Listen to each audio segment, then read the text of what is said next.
Y bueno, bienvenidos todas y todos. Soy Avi Richmond y estoy entusiasmado a ser el moderador por este panel sobre salud mental en el contexto educativo. Represento la Fundación Tinker y estoy encargado de nuestro programa de educación que brinda financiamiento, en inglés, grants, a la sociedad civil en América Latina. Y en los últimos años en América Latina hemos visto mayor atención, no solo en los contenidos académicos de los estudiantes, pero en estrategias para mejorar las habilidades socioemocionales y la salud mental de los estudiantes. Tenemos más y más evidencia de la conexión directa entre la salud mental y los resultados en el aula.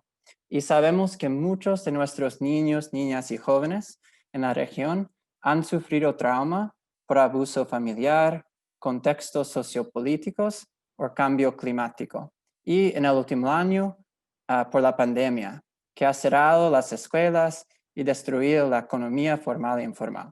Entonces, ¿qué podemos hacer y en qué podemos enfocar? En nuestro panel contamos con 3 profesionales increíbles que dirigen programas relacionados al tema de salud mental en el contexto educativo. Cada panelista va a dar una breve presentación de 6 minutos y seguido por unas preguntas de mi parte y de ustedes. Y la función de chat está abierta para que ustedes noten sus preguntas. Entonces, primero les presento a Claire de Messerville López.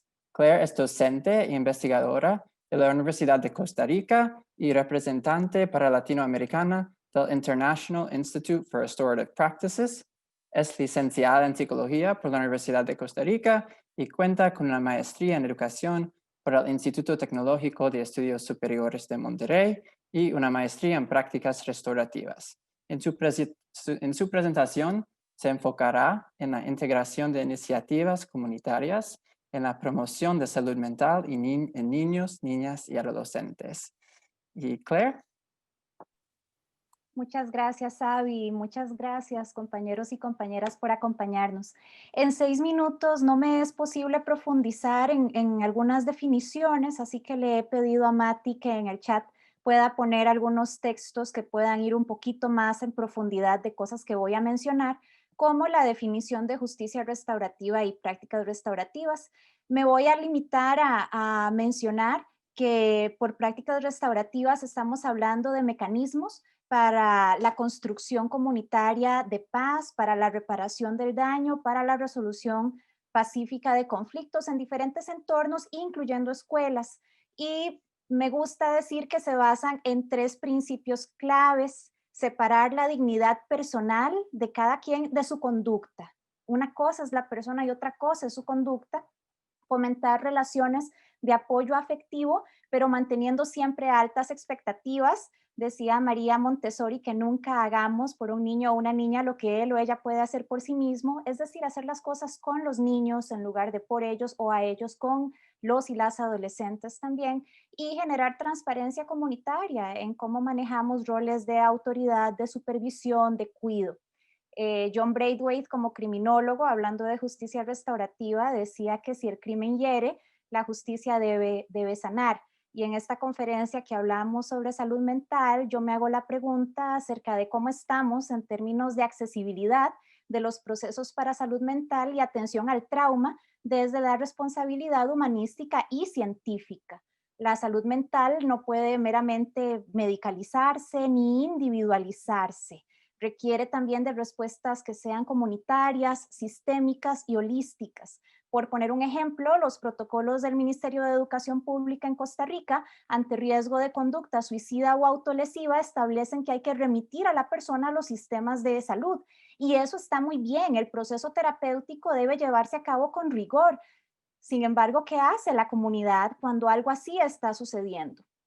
Así que la justicia restaurativa y las prácticas restaurativas nos pueden ayudar a establecer esa capacidad para el empoderamiento comunitario, para los espacios de apoyo y participación protagónica, para alentar compromisos prosociales en la corresponsabilidad, la interdependencia, la empatía. En uno de los artículos que Matilda va a compartir con ustedes se describe la aplicación en secundaria. En Costa Rica le llamamos secundaria a los años de educación que van aproximadamente entre los 12 y los 17 años de edad.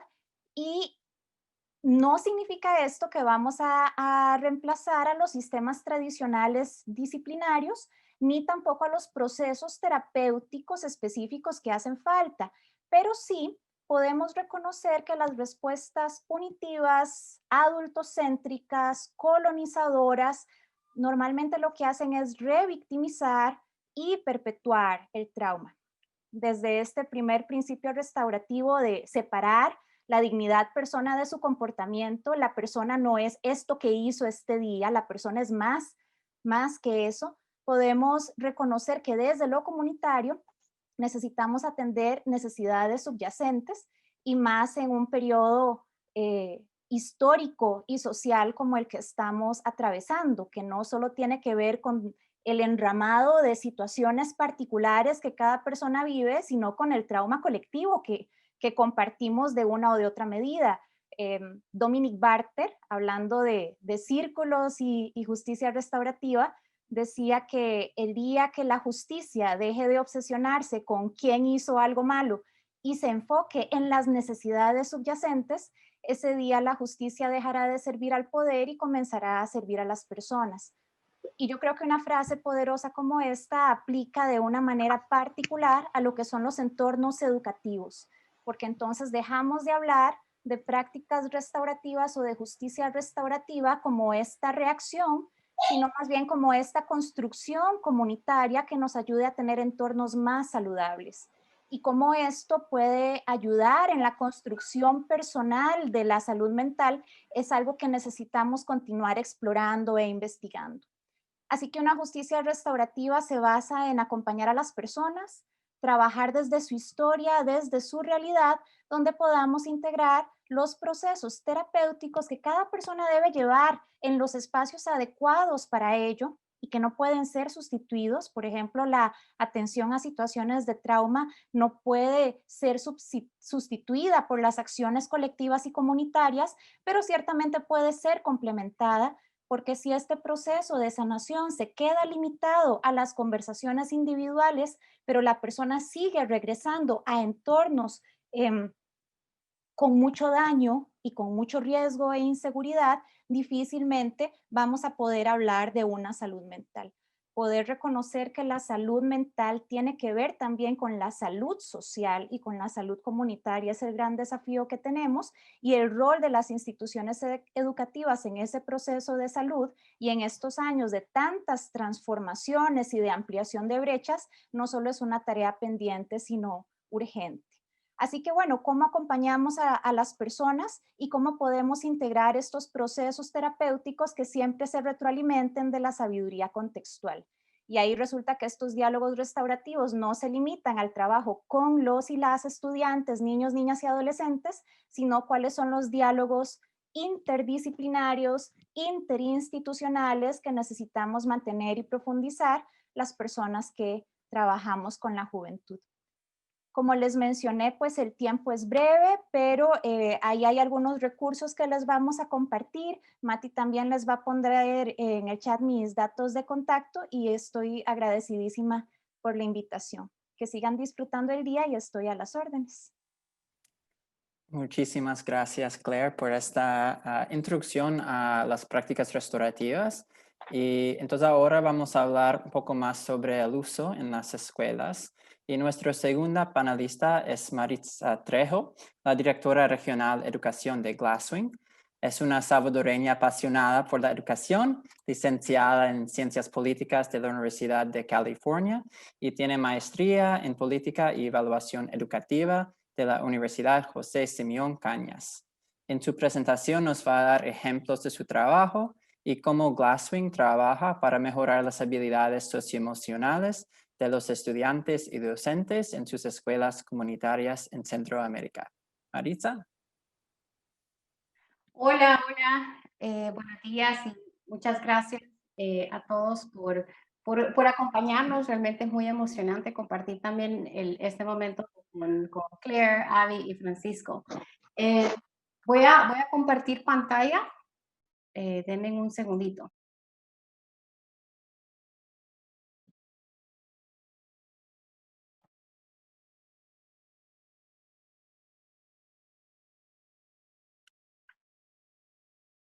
Ok. Muy bien.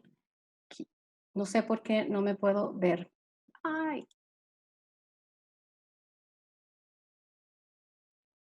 Sí. Perdón, la tecnología siempre es un reto.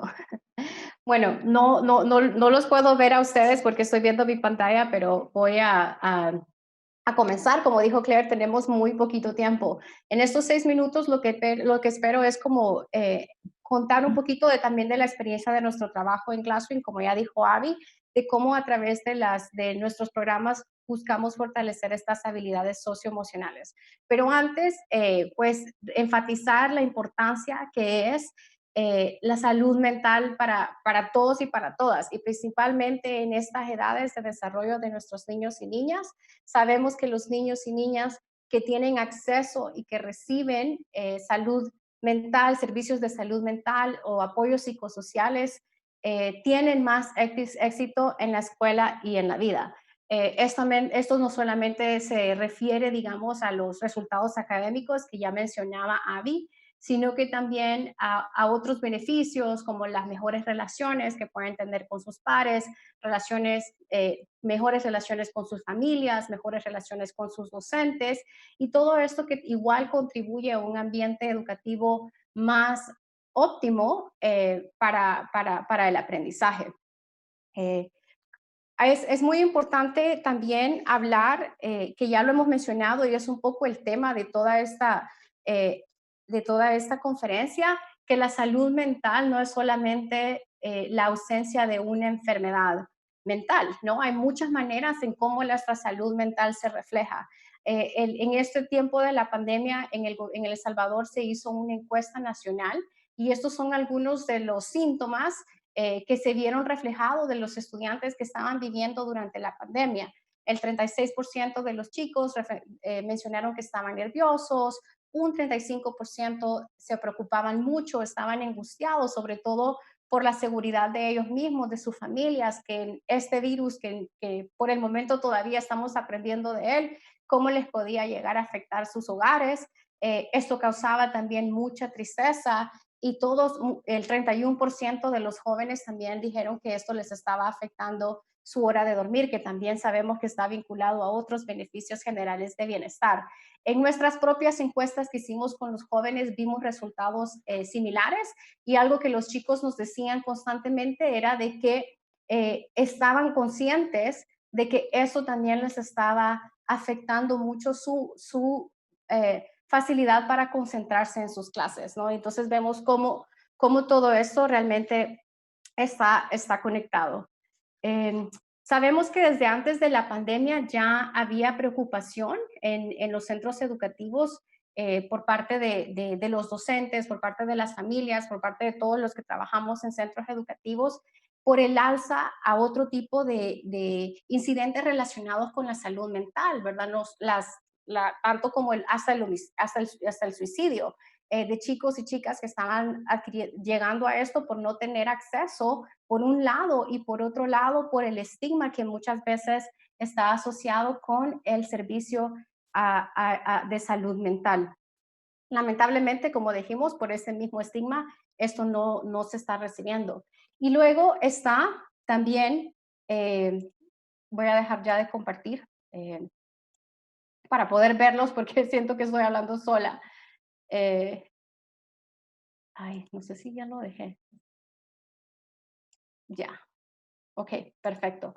Esto tiene muchos problemas y entonces es muy importante que puedan trabajar esto en los centros educativos. Los centros educativos son el espacio ideal para poder trabajar con los chicos salud mental. Uno, porque la mayoría de las personas en algún momento de nuestra vida pasamos por la escuela y muchos pasamos una buena parte de nuestro tiempo en los centros escolares. Y esto no quiere decir que todos los maestros se van a convertir de repente en psicólogos. Como decía Claire, hay estrategias donde podemos ofrecer apoyo psicoemocional tanto a estudiantes y a docentes. Una de esas estrategias que como Glasswing desde hace como 8 años hemos venido impulsando muy intencionadamente. Es todo un proceso, no es algo que pasa de la noche a la mañana, han sido las prácticas restaurativas, que como Claire ya mencionó, esos principios de las prácticas restaurativas, como el poder separar al individuo del acto, nos ha ayudado mucho para poder fortalecer buenas relaciones con los estudiantes, de poder entender, y eso tiene que ver mucho con lo que han hablado también en sesiones anteriores sobre el enfoque informado en trauma, ¿no? Entender que muchas veces las conductas que los estudiantes muestran en la escuela no necesariamente es un reflejo de su personalidad o un ataque hacia nosotros mismos como docentes, que tenemos que indagar un poco más para conocer cuál es su historia, qué está sucediendo en su contexto, qué está haciendo este tipo de conductas. Y las prácticas restaurativas ha sido una herramienta muy útil para poder establecer vínculos con los estudiantes, llegar a conocerlos un poco más y esto abrir esa pauta para construir esta comunidad que nos permite hacer contención a muchos de los estreses que vivimos pues en nuestra vida cotidiana. Como ya mencionaba también Claire, es muy importante que en estos espacios no olvidemos el trabajo y lo importante que es los docentes y abarcar toda la comunidad educativa. Y eso es algo que con Glasswing en el tiempo lo hemos venido trabajando, porque al principio sí nos enfocábamos mucho solo en los estudiantes, pero también reflexionábamos, como decía Claire, aunque tengamos unas buenas relaciones con los jóvenes y hay un espacio seguro de diálogo dentro de los programas, si no logramos que esas también habilidades lleguen hacia los papás en sus hogares o con los docentes para que puedan poner este tipo de herramientas dentro de los salones de clase, entonces no vamos a lograr que en sí no solo la escuela, pero sino que toda la comunidad sea espacios seguros para los y las jóvenes. Y pienso que es muy importante, como digo, que las escuelas aprovechemos este espacio. Se puede trabajar con los chicos y con las chicas de las escuelas. Nuestros contextos, sabemos que hay deficiencia de recursos económicos. Aunque quisiéramos poner un psicólogo en cada escuela, no es algo factible, no solo porque no hay suficientes psicólogos, como ya mencionaba en presentaciones anteriores, para cubrir toda la demanda, pero también porque puede ser muy caro, ¿no? Entonces, este tipo de estrategias se basan en la comunidad y se basan en las relaciones. Ya tengo muy poquito tiempo, solamente quiero enfatizar que para que esto tenga verdaderamente bastante éxito, y eso es la parte por la que confío de verdad mucho en el tema de las prácticas restaurativas, es porque no he visto y hemos probado en clase en diferentes estrategias, pero al final, se basa mucho en el tipo de relación y estas conexiones que se logran hacer entre especialmente niños y niñas y adultos. Este tipo de relaciones, que sean relaciones afectivas, que sean relaciones positivas, le brindan a los jóvenes mucha seguridad, le ayudan al joven a tener autoconfianza y a construir esa resiliencia que le va a ayudar a hacer frente, ¿no?, a todas las adversidades que tienen en la vida. Entonces, el llamado, la invitación para todos es realmente, en el caso que estamos docentes aquí presentes, como en estos tiempos, principalmente que la pandemia ha abierto una oportunidad para hablar más abiertamente de estos temas, preguntarle a sus estudiantes, ¿no? ¿Cómo están viviendo este tiempo? ¿Qué son las cosas que más les preocupa? ¿Qué herramientas tienen a su disposición para poder trabajar? También vamos a compartir por tiempo otros recursos que les pueden ayudar a ustedes, como esta guía práctica que hemos hecho de círculos, que hemos trabajado gracias a la Fundación Tinker, para que ayude a los maestros a procesar este tipo de preguntas con sus estudiantes y así ayudarles a manejar mejor este tiempo durante la pandemia. Así que, y el regreso a clases, que va a ser muy importante también tener en cuenta todo lo que nos ha afectado esto y cómo podemos prepararnos mejor para garantizar un retorno seguro en todo aspecto a los centros educativos. Muchas gracias, perdón que hablé al final un poquito rápido, pero vamos a compartir esta información y cualquier cosa, nuestra información está disponible por preguntas. Gracias. Muchas gracias, Maritza. Yo creo que lo que dijiste sobre los docentes es muy importante porque si no enfocamos más en la salud mental de los docentes, no podemos enfocar mucho en la salud mental de los estudiantes. Y nuestra tercera finalista es Francisco Aguayo y es candidato a doctor en psicología en la Universidad Católica de Valparaíso y maestría en estudios de género de la Universidad de Chile y investiga actualmente sobre hombres y salud mental y ha investigado sobre salud mental en jóvenes de la diversidad sexual también. Entonces, Francisco. ¿Me escuchan bien? ¿Me escuchan bien? Sí. Gracias. Bueno, muy agradecido de la invitación a estar a compartir con ustedes hoy día. Un saludo para Claire, Maritza y Avi. Un honor para mí participar en este panel. Y le envío un gran saludo a la audiencia, esperando que se encuentren bien en el contexto actual tan delicado de la pandemia. Yo voy a hablar sobre salud mental y masculinidades. Voy a poner foco en el tema de hombres.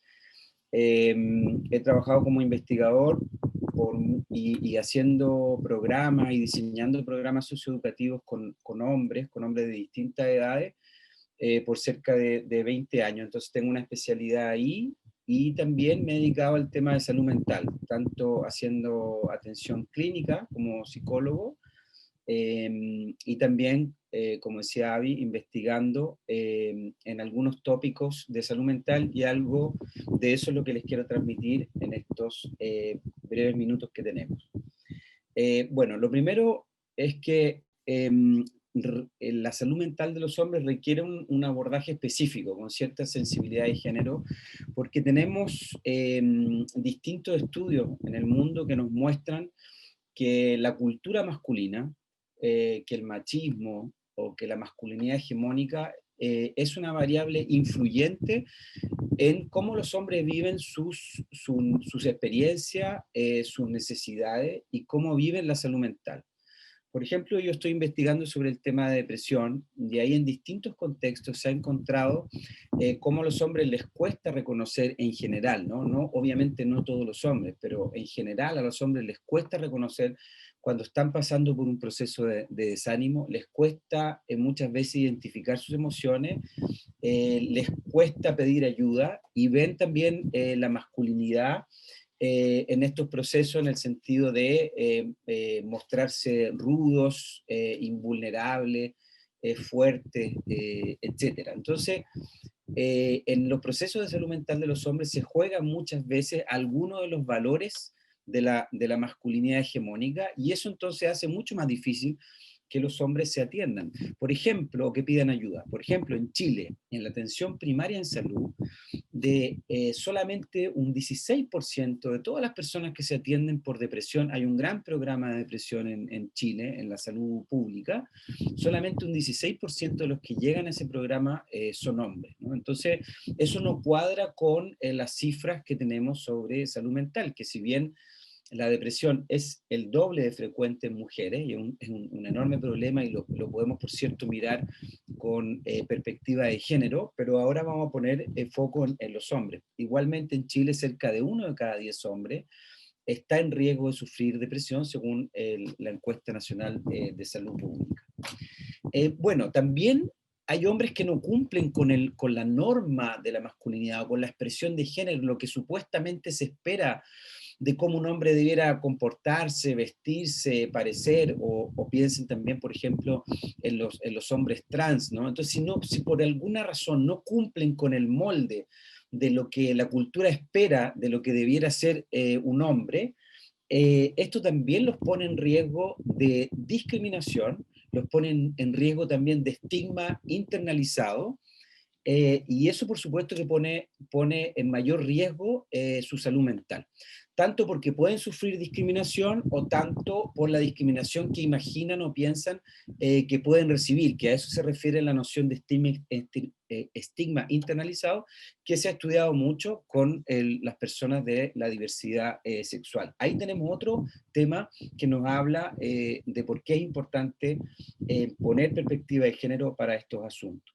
En ese sentido, los jóvenes de la diversidad sexual en la escuela están en mucho mayor riesgo, eso dice la evidencia internacional, tienen hasta 7 veces más riesgo de depresión, por ejemplo, y la escuela suele ser muy poco sensible a sus necesidades. Muchos jóvenes viven estos procesos absolutamente en solitario, eso también los pone en mayor riesgo de suicidio. Entonces necesitamos una escuela mucho más sensible a estos asuntos, no solo a la salud mental, sino que a la diversidad sexual y a los temas de género, y una escuela que sea capaz de ofrecer espacios mucho más seguros para los jóvenes de la diversidad sexual y para aquellos que no cumplen con el modelo de la masculinidad hegemónica o la feminidad hegemónica.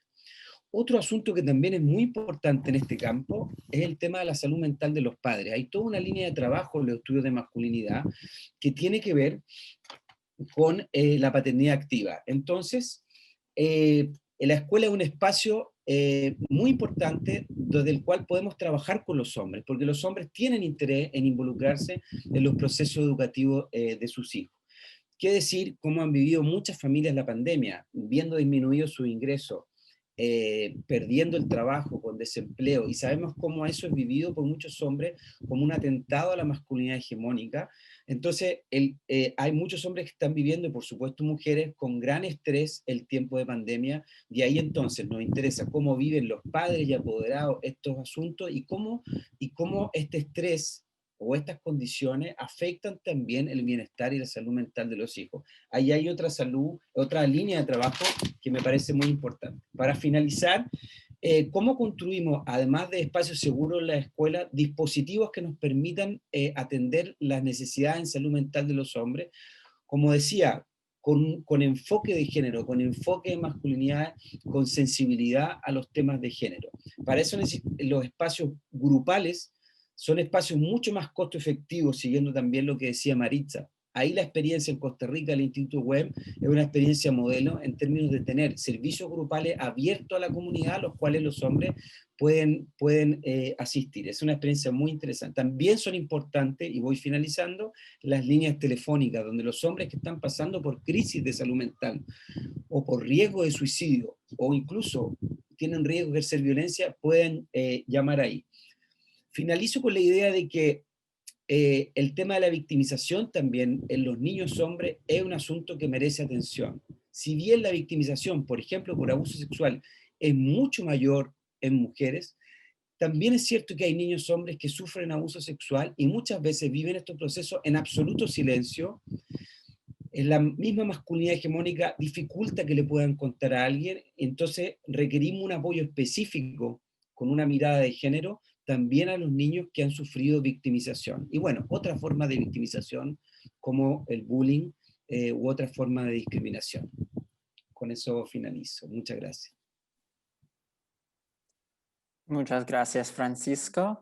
No, es un tema muy interesante que merece más investigación, ¿no? Y que no hay mucha investigación.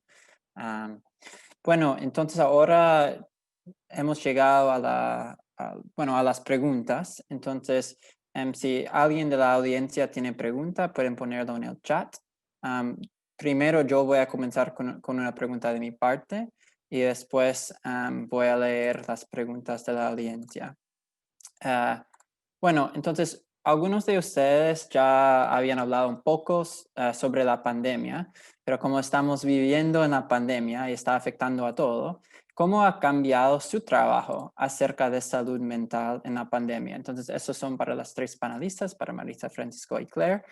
¿Cómo está cambiando? ¿La demanda ha cambiado? ¿El tema?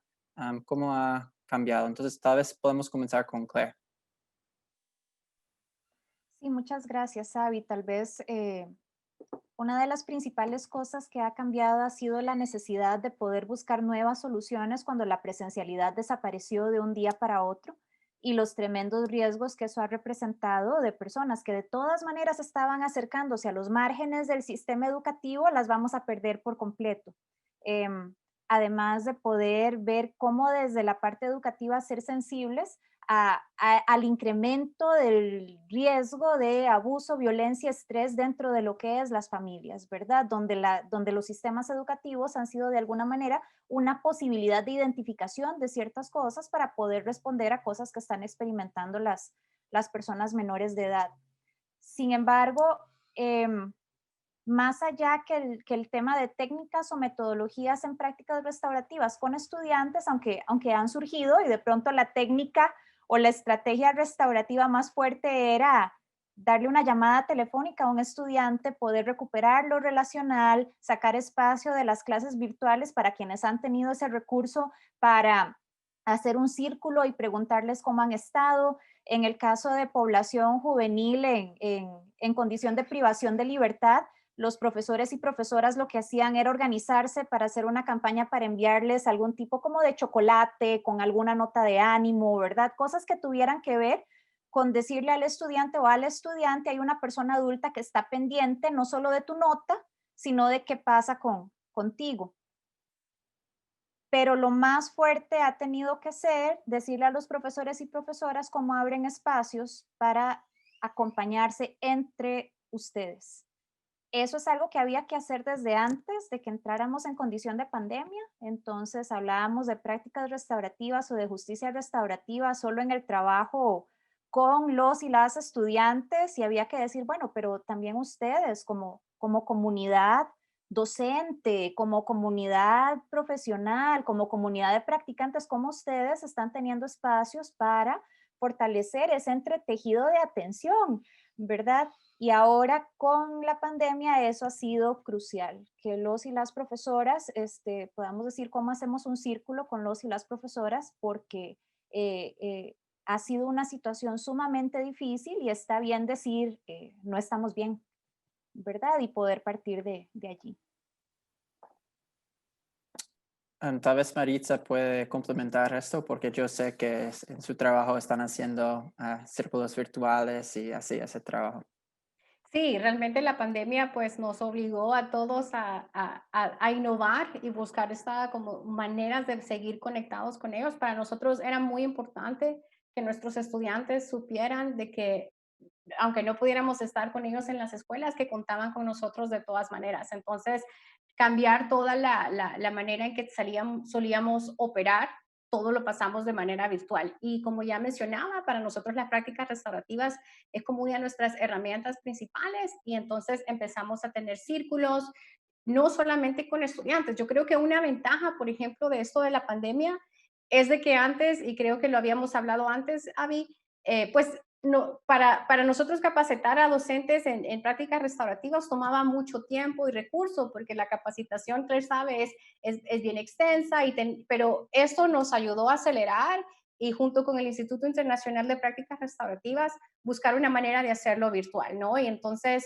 con el proyecto que tenemos con Tinker hemos ya capacitado a más de 100 docentes en prácticas restaurativas que están usando esta guía, porque Glasswing solo no puede, ¿no? Entonces, la manera realmente en que esto puede ser una práctica consistente y construir esta comunidad es que los docentes lo puedan hacer con sus estudiantes. También teníamos nuestra plataforma en Facebook de En Casa con Glasswing, donde teníamos cada semana hacíamos entrevistas con profesionales en el área de psicología y otro, para también brindar consejos y herramientas prácticas a las familias, cómo podían apoyar de una mejor manera desde casa a sus estudiantes. Se movilizaron cientos de tutores porque también los estudiantes nos dijeron que una de sus preocupaciones que le estaba generando estrés era que obviamente todo cambió, ¿no? Ya no tenían al maestro que le explicaba la clase, entonces no estaban comprendiendo presencialmente. Entonces pedimos ayuda a voluntarios y cientos de voluntarios respondieron y estuvieron acompañando y ayudando como a mitigar ese estrés con los chicos. Teníamos sesiones de mindfulness también en vivo, de yoga para niños y niñas. Realmente nos dio una oportunidad para poder innovar y que nuestros estudiantes y sus familias pudieran sentir el acompañamiento, aunque sea de esta manera virtual. Muchas gracias. Entonces, Francisco, no sé si su trabajo está muy relacionado a las prácticas restaurativas, pero tal vez nos puede contar cómo ha cambiado su trabajo por la pandemia. Sí, tengo algunas reflexiones a partir del tema de la salud mental, porque pensemos que la suspensión de los servicios ha sido un tema muy importante, no solo en la escuela.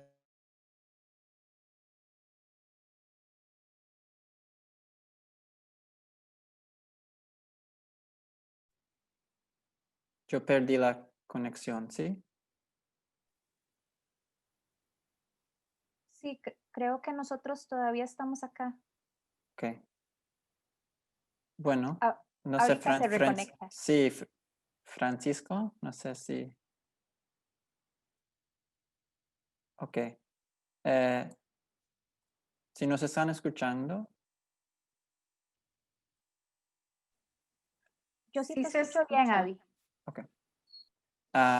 Bueno, entonces pasamos a una pregunta para Claire y tal vez esperamos Francisco para que se reconecte. ¿Cómo se integran las prácticas restaurativas en los factores de protección para estudiantes migrantes? Sí, muchas gracias. Para hablar de una manera más específica, Fundación Amaneceres es una organización que está en Panamá con quien tenemos una relación de amistad y de conocernos de hace muchos años, y ellos han trabajado en implementación de prácticas restaurativas. Tienen una experiencia interesantísima en lo que es el trabajo a través de círculos restaurativos y teatro con el tema migrante en Panamá, con adolescentes. Yo puedo pedirle a Jacqueline Herrera, que es directora en Fundación Amaneceres, qué materiales puede compartir con nosotros para hacérselos llegar sobre esa experiencia en particular. Pero algo que me gustaría hacer hincapié es que en el trabajo con personas migrantes, en el trabajo con diversidad sexual, en el trabajo con acoso escolar, algo que ha sido importante desde el enfoque de prácticas restaurativas y que es tal vez una particularidad en complementarlo con lo que es educación socioemocional o apoyo conductual positivo, es que desde prácticas restaurativas estamos buscando un protagonismo importante de la juventud, de las personas menores de edad. Es como nos vamos saliendo de ese enfoque vertical de yo como adulto, ¿qué estoy haciendo para rescatarte? Y más generar esa conversación intergeneracional de cómo adultos y personas menores de edad nos acompañamos en la medida que sea apropiado. Y ese enfoque relacional y comunitario, pues sin adelantarme a lo que Francisco nos va a comentar ahorita, ha sido algo que por lo menos desde el Instituto WEM que Francisco menciona, ha sido algo que es clave. Cómo llegamos a las personas desde su propio lenguaje, desde sus propios códigos y desde iniciativas que sean relacionales y comunitarias en lugar de esporádicas, ¿verdad? Pero con respecto a la experiencia con Juventud Migrante desde Amaneceres, yo me comprometo a establecer el contacto con la fundación para hacerles llegar algunos materiales. Muy bien. Entonces, Francisco, ya, yo creo que ahora ha regresado, ¿no? Quería hablar de la suspensión de los servicios, no sé si alcanzó a escuchar, y bueno, el mismo tema de las conexiones, yo creo que es importantísimo decirlo, o sea, el tema de pobreza en América Latina ha sido muy influyente y determina el tipo de acciones e intervenciones que podamos hacer, porque las familias más pobres hay enormes dificultades para poder hacer conexiones a distancia, porque no hay acceso a Internet o no hay dinero para poder acceder al Internet o no hay una tableta adecuada. Entonces, ahí tenemos que pensar también en cada contexto, según la vulnerabilidad económica, cómo podemos diseñar también nuestras intervenciones. Obviamente, si hay mayores condiciones y recursos tecnológicos, podemos pensar en intervenciones a distancia, como hacer reuniones grupales como esta, o teleasistencia individual, o consejería a las familias para poder apoyarla en estos procesos de salud mental. Si no, vamos a tener que pensar en cuestiones presenciales, como hacer visitas domiciliarias o abrirnos más a hacer trabajos al aire libre con los niños y con los adolescentes, porque sabemos que al aire libre el riesgo de contagio es muchísimo menor. Y ahí yo creo que había un dilema, porque lo increíble es que está toda la población estresada a propósito de la pandemia, profesores, padres y apoderados y los estudiantes, y en algunos lugares no se está hablando sobre salud mental y sobre lo que está ocurriendo en ese momento en el contexto. Entonces, yo creo que eso es muy importante recuperarlo, o sea, ¿cuál es la conversación prioritaria? O sea, por un lado, tenemos objetivos pedagógicos, pero por otro, desde un punto de vista de salud mental, cómo vamos recogiendo las necesidades, los problemas y los sufrimientos que están teniendo los niños y niñas con los que trabajamos o las familias. Yo creo que hay una gran necesidad de conversación y de hacer intercambio y de poder compartir experiencia, y ahí creo que ha faltado tal vez mayor diálogo en algunos lugares, ¿no? En algunos espacios, pero como decía, tenemos estas limitaciones también grandes. Una reflexión sobre el tema de violencia. La suspensión de los servicios ha sido muy complicado para el tema de violencia de género y violencia doméstica. Entonces, suspendiéndose los servicios y las redes de apoyo a las mujeres, ha habido que innovar usando otras maneras para poder, por ejemplo, esta acción de la mascarilla de una farmacia, y poder decir una especie de código de santo y seña, digamos, para decir estoy en riesgo, o cómo establecer contactos por WhatsApp.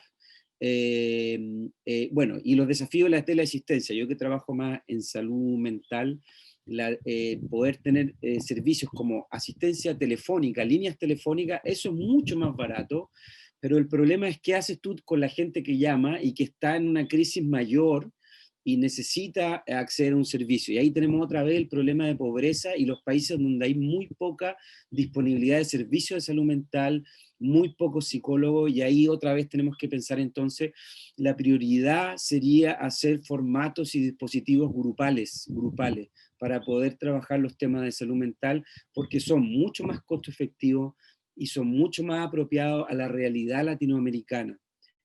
Son excepcionales, digamos, los países donde hay muchos psicólogos, como puede ser, por ejemplo, en Argentina o hoy día en Chile. Tal vez, Avi, si se me permite, yo sé que ya yo participé, pero tal vez con un ejemplo que es de esto que está mencionando Francisco, ciertamente desde lo comunitario no tenemos la capacidad, o no sería responsable pretender que vamos a sustituir lo terapéutico o lo directamente interventivo.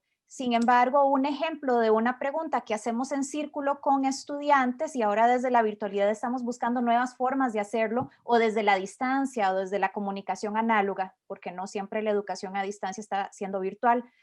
Ahorita es trabajar con estudiantes acerca de qué puedes hacer o qué podrías hacer si te das cuenta que a alguien le está pasando algo, y poner sobre la mesa temas bastante específicos y tener esa conversación colectiva y generar desde alguna metodología restaurativa específica cierto tipo de acuerdos colectivos sociales de qué vamos a hacer si nos damos cuenta de algo que está pasando, y generar esa capacidad comunitaria de respuesta que, si bien no es terapéutica, no es interventiva, pero va construyendo salud mental desde ese sentido de solidaridad compartida.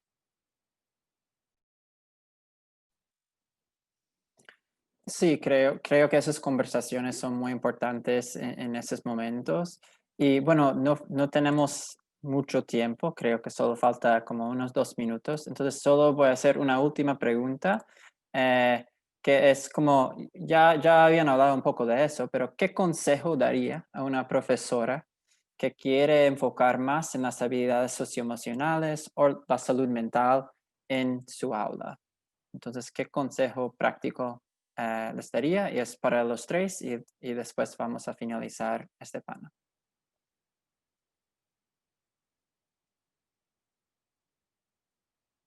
Yo puedo empezar. Quizás en este momento yo creo, como decía Francisco, yo sé que tenemos mucha como carga, ¿no? Por cubrir contenidos, por asegurar que nuestros estudiantes no vayan a perder su aprendizaje académico, pero es muy importante retomar la salud mental y darle un poco de prioridad a eso, porque si no le damos prioridad a la salud mental, como ya sabemos, muy difícil van a lograr que los chicos puedan aprender este contenido. Entonces, y lo principal es simplemente como docente realmente hacer ese espacio, hacerlo intencional y ser consistente. Solamente toma 3, 5 minutos, dependiendo también de cuántos estudiantes tiene, pero como decía Claire, antes de cualquier reunión, preguntar a los chicos, hacer este check-in que le dicen en inglés, de preguntarle cómo está tu día, qué ha sido algo que has descubierto en esta pandemia sobre ti mismo,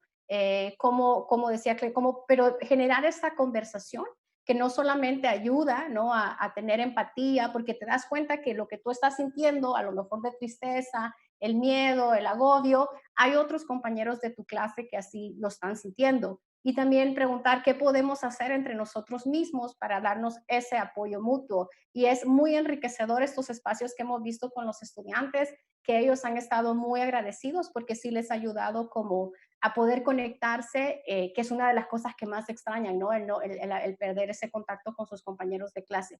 Y solo sentirse apoyados, no tenemos que hacer mucho, ¿no? Pero sentirse apoyado.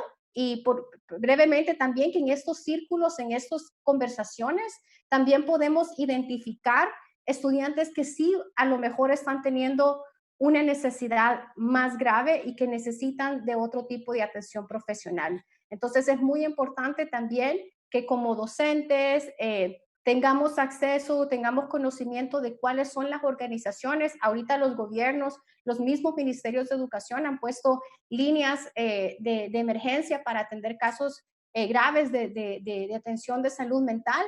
Entonces, darle seguimiento y poderlos referir para que puedan ser atendidos.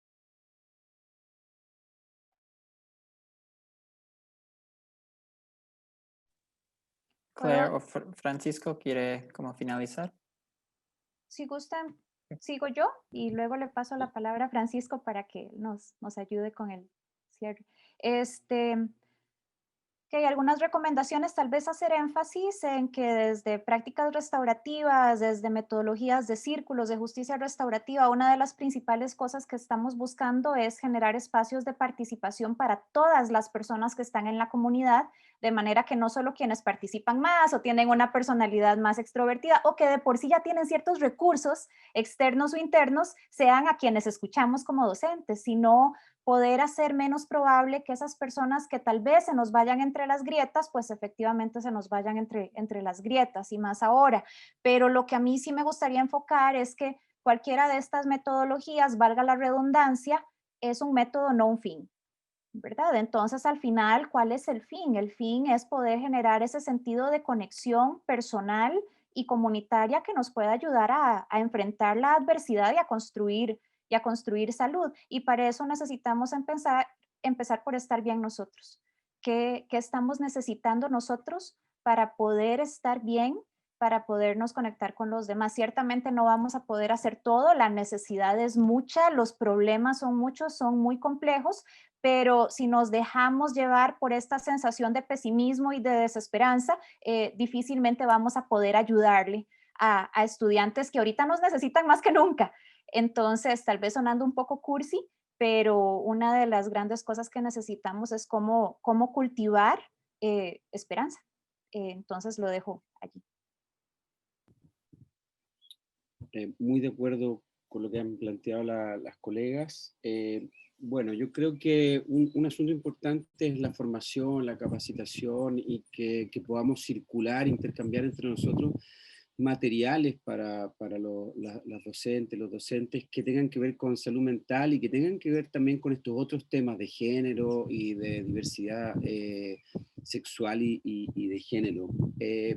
Un asunto importante va a ser también leer las señales, es decir, cuando un adolescente entra en crisis, usualmente da señales, o baja el rendimiento, baja las notas, o se le ve más aislado, o más triste, etc. Entonces ese me parece que es un tema muy importante para la escuela. Luego, ¿cómo nos acercamos a ese estudiante? Intentamos hacer un canal de conversación, tener un contacto, mostrarle nuestra preocupación, y ahí una actitud de preguntar y de escuchar, sobre todo escuchar, y escuchar sin juicio. O sea, ese es un desafío enorme con los adolescentes de la diversidad sexual, porque usualmente se sienten muy enjuiciados, porque las escuelas muchas veces son espacios muy normativos, incluso discriminatorios, donde hay un discurso, ¿no? De que no, o sea hombre o sea mujer y todo lo demás, digamos, es patología o es desviación. Entonces, escuchar sin juicio, tener conciencia también de los propios prejuicios que tenemos, va a ser importante. Y luego, ¿cómo le mostramos, cómo abrimos un espacio de conversación con ese adolescente y le hacemos un seguimiento? Es decir, si nos quedamos preocupados, volver a preguntarle, y bueno, si vemos que el tema es un tema que ha escalado en términos de que hay ya está deprimido, digamos, o hay riesgo de suicidio, ahí también tenemos que tener estrategias para encender todas las alarmas y poder activar una buena red de apoyo. No puede ocurrir que si un adolescente, un estudiante de cualquier edad está en riesgo de suicidio, no activemos una red de apoyo, no tengamos una respuesta rápida y efectiva para apoyar a ese estudiante. Y como les decía hace un rato, o sea, pensemos que muchos suicidios de adolescentes en América Latina tienen que ver con problemas de bullying, de discriminación, o niños o niñas trans que están sufriendo mucho, o niños, niñas gay, lesbianas o bisexuales que están sufriendo en silencio. Y pensemos también que el rechazo familiar es el mayor predictor de suicidio en estos jóvenes, y ahí la escuela entonces puede compensar de alguna manera ofreciendo un espacio justamente de apoyo y seguro. Muy bien, yo creo que esto también son unas buenas palabras de cierre. Entonces, quiero agradecer a nuestros panelistas, a Claire, Maritza y Francisco, por su tiempo hoy. Y quiero agradecer a la audiencia, a ustedes, por haber escuchado y por su atención. Esto concluye la conferencia del día de hoy. Y entonces mañana la conferencia va a regresar a las 11.